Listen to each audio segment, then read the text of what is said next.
কি আপনার পোর্টফোলিওর দিকে তাকাচ্ছেন? পুরো লাল, যেদিকেই তাকাচ্ছেন শুধুই লাল। খুব টেনশন করছেন যে কেন এরকম হচ্ছে। ঘাবড়াবেন না, আসুন এই ঘটনার একটা ঝলক আমরা দেখে নিই, যেগুলো পাস্টেও ঘটে চলেছে। আপনাদেরকে সেটার একটা ছোট্ট ক্লিপিংস দেখিয়ে দিই।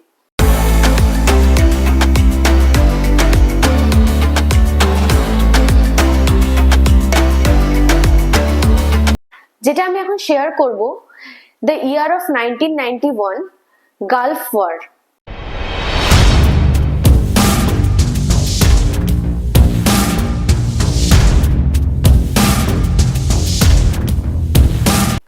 যেখানে মার্কেট ফল হয়েছিল 38.69%, কিন্তু মার্কেট রিকভার হয়েছিল 316%। Second, 1992 to 1993, Harshad Mehta scam.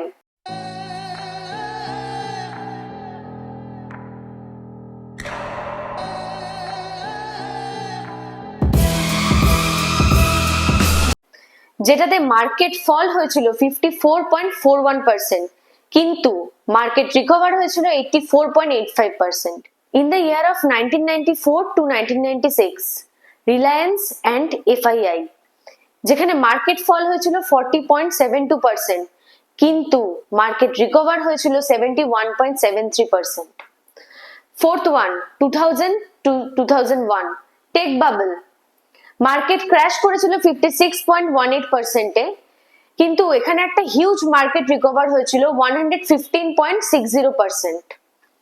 2004, BJP lost election, 27.27% market fall, but 217.41% market has recover. 2006 সালে এফআইআই সেল অফ, যেখানে ফরেন ইনভেস্টররা তাদের সমস্ত কিছু বিক্রি করে দিয়ে বেরিয়ে গেছিল।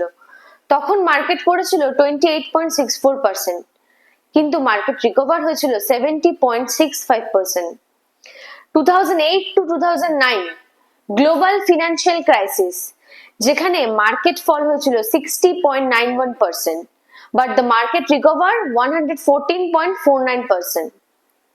2015 to 2016, China slowdown, 22.67% market fall হয়েছিল এবং মার্কেট রিকভার হয়েছিল 58.57%। 2020, যেটার কথা আমরা স্বপ্নেও কল্পনা করতে পারি না, কোভিড-19 ক্রাইসিস। সেই ক্রাইসিসের সময় আমরা ভাবতেও পারিনি পৃথিবীটা ঠিক কোন দিকে যাবে। সেই সময় মার্কেট ফল হয়েছিল 37.93%, কিন্তু মার্কেট রিকভার করেছিল 122.95%। এই এতগুলো এক্সাম্পল আমি দিলাম বোঝানোর জন্য যে মার্কেট যতই নিচে নামুক না কেন, মার্কেটের ধর্ম মার্কেটকে যেতে হবে ঠিক উপরেই। শুধু আপনাদেরকে স্টে ইনভেস্টেড থাকতে হবে, সময় দিতে হবে, আপনাদের অ্যাডভাইজারের উপর ভরসা রাখতে হবে। আপনাদের ভালো দেখাটাই তাদের মেন উদ্দেশ্য। মার্কেটের ইতিহাস তো আমরা শুনলাম, এবার একটা লাইভ এক্সাম্পল আমি আপনাদের সামনে রাখতে চাইবো। দেখুন, আজকের ডেটে দাঁড়িয়ে আমি যদি আজ থেকে 25 ইয়ার্স বিফোর চলে যাই, যে মানুষটা স্টে ইনভেস্টেড থেকেছে, আজকের ডেটে তার রিটার্ন কি? আজকের ডেটে আজ থেকে ঠিক 25 বছর আগে যে মানুষটা 1 লক্ষ টাকা লামসাম দিয়েছে, অনলি ওয়ান টাইম ইনভেস্ট করেছে এবং এটাকে নিয়ে আর কোনো রকম ভাবনা চিন্তা করেনি, শুধুমাত্র একটা জিনিস সে করেছে, সেটা হচ্ছে স্টে ইনভেস্টেড। এই স্টে ইনভেস্টেড থাকার কারণে আজকের ডেটে তার রিটার্ন হচ্ছে, এই মার্কেট পড়ার পরেও 53 lakhs। One and only reason হচ্ছে সে শুধুমাত্র স্টে ইনভেস্টেড থেকেছে।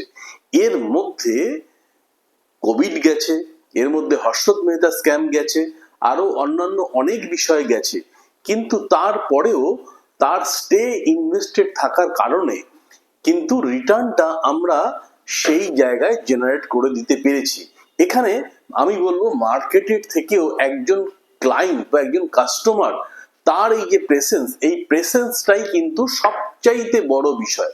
আমি আরেকটা এক্সাম্পল আপনাদের সামনে রাখতে চাইবো, যে যদি কোনো মানুষ ঠিক আজ থেকে 25 বছর আগে 10,000 টাকার এসআইপি করেছে এবং সেটাকে আর সে কোন রকম ডিস্টার্ব করেনি। সে one and only principle maintain করেছে যে সে এই টাকাটা এভরি মান্থ ইনভেস্ট করে গেছে, এবং কখনো মার্কেট ওপরে উঠেছে এবং কখনো মার্কেট নিচে নেমেছে। আজ থেকে 25 বছর আগে যে এসআইপিটা শুরু হয়েছিল সেই মানুষটার আজকের ভ্যালুয়েশন হচ্ছে 3.66 ক্রোর। এটা প্রমাণ করে যে ভারতবর্ষের মার্কেটে যদি আপনি মার্কেটকে সময় দেন, মার্কেট ডেফিনেটলি আপনাকে রিটার্ন জেনারেট করে দেবে। তাই মার্কেটের চড়াই উতরাই এটা থাকবে, এটাকে সঙ্গে নিয়েই আমাদের চলতে হবে। অনেক মানুষজন আছেন যারা মার্কেট পড়লে অনেক সময় ভীত হয়ে পড়েন, কারণ মার্কেট সম্বন্ধে সম্যক ধারণা আমাদের অনেকেরই থাকে না।